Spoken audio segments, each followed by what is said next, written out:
প্রায় ২ মাস ধরে উপাচার্য নেই খুলনা মেডিকেল বিশ্ববিদ্যালয়ে। এতে স্থবির প্রতিষ্ঠানের সার্বিক কর্মকাণ্ড। আটকে আছে কর্মকর্তা কর্মচারীদের বেতন ও ঈদের বোনাস। অন্যদিকে বিশ্ববিদ্যালয় অনুমোদনের ৪ বছর পরও স্থায়ী ক্যাম্পাসের জন্য জমি অধিগ্রহণ সম্পন্ন হয়নি। ভাড়া ভবনেই চলছে বিশ্ববিদ্যালয়ের কার্যক্রম।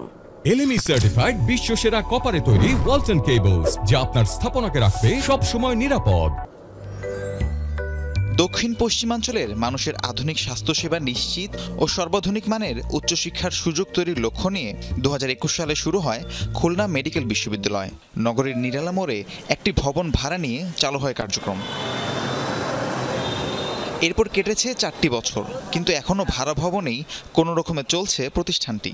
লক্ষ্যপূরণ তো দূর, প্রকল্পের অর্থছাড় না হওয়ায় আটকে আছে জমি অধিগ্রহণ এবং স্থায়ী ক্যাম্পাস তৈরির কাজ।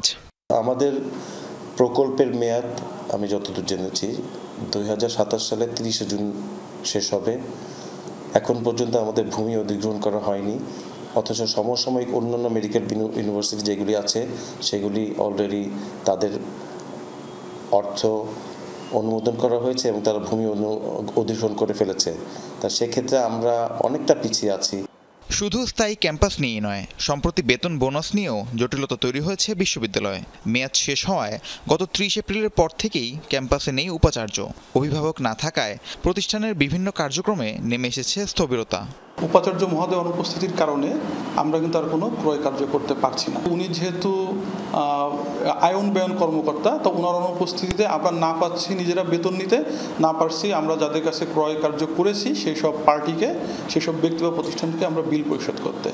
উপাচার্য না থাকায় কর্মকর্তা কর্মচারী কেউই পাননি মে মাসের বেতন ও ঈদ বোনাস।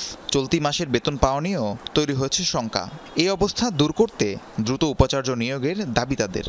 আমাদের ২ মাস যাবৎ প্রায় বেতন হচ্ছে না, আমাদের আর্থিকভাবে আমরা অনেক ক্ষতিগ্রস্ত হচ্ছি। এখনও উপাচার্য নিয়োগ হয়নি, সো মনে হয় না এই মাসেরটাও বেতন পাবো।